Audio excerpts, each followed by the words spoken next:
Welcome in along with Mike Renner. I'm Steve Palazzolo. Today discussing the best pass rushers in the NFC West. We're going to go team by team. Let's start, Mike, with the Los Angeles Rams because it's the easiest one. Yes. It's Aaron Donald, the best pass rusher in the entire NFL. If you follow this channel, you know we're high on Aaron Donald because no matter which way you slice it, the guy just dominates. Yeah, unbelievably dominant over the course of his career. Has not had a single season graded below 90 overall, 90 being the elite threshold. Not a lot of guys meet that threshold every year. Aaron Donald, he just does it every year, though. He is unblockable in one-on-one and also nearly unblockable double teamed. I think you said he had a top 5 win rate double teamed. If it compares win rate double team compared to guys single teamed, he'd still be in the top 5. Yeah, that's absolutely absurd. Yeah. And then when we talk about leading the league in pressures, it's usually something reserved for edge rushers. It's a Khalil Mack stat, a Von Miller stat, but Aaron Donald led the league last year by a wide margin, over 100 pressures each of the last 2 years when you include the playoffs.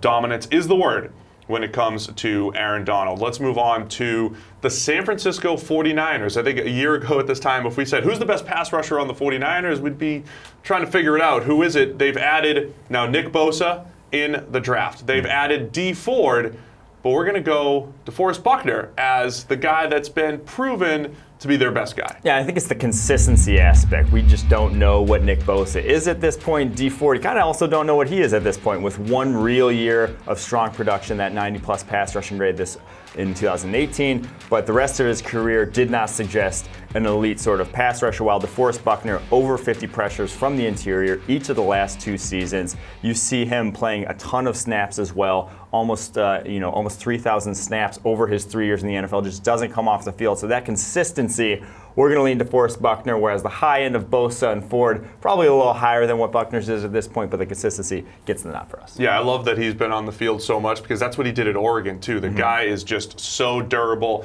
but we could be looking at the 49ers a year from now and choosing between one of those 3 guys. Is it Buckner? Is it Ford? Is it Bosa? Looking much better for the 49ers rushing the passer at this point. Let's move on to the Arizona Cardinals. I think it's a clear choice here. It's Chandler Jones, even though he took a step back as far as pass rush grade goes.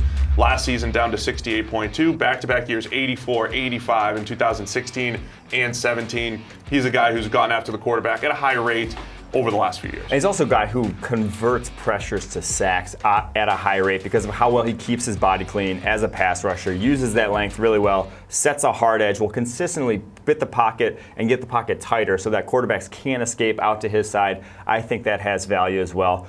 Double-digit sacks now for 4 straight seasons. Another guy who's durable because he's had over 900 snaps played in the last 4 years, and he had one back in 2013 with New England, almost 1,300 snaps. That is a monster number. Chandler Jones stays on the field. That's why he gets those sacks, too, because he gets those volume opportunities. And let's wrap it up with the Seattle Seahawks. Before we got on the air here, we had to debate this one a little bit. I said, who is the guy for the Seattle Seahawks? Jaron Reed had over 10 sacks last year, but he's not. He didn't have a dominant pass rush grade.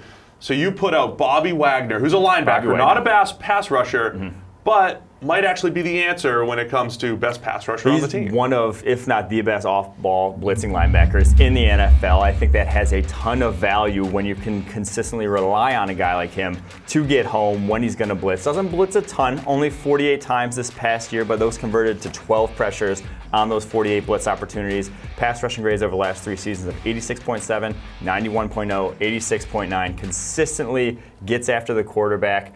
And it's just more of a factor of they don't have much along that defensive line. Almost a Raiders-esque situation in terms of what they left behind after trading Frank Clark. LJ Collier is still an unknown. They're going to be relying on him to bring a lot of pressure next year. And I know Seahawks fans might be saying, hey, Jaron Reed, he did have those 11 sacks. What's the deal? But he had 514 rushes. So he was a guy that was a little bit opportunity-driven. I know I said, hey, good job, Chandler Jones. Good job, DeForest Buckner, staying on the field. The point is production on a per-snap basis. That's what the PFF grade is really capturing. Jaron Reed at 66.4 after being at 67 the previous year. So that's good, not great.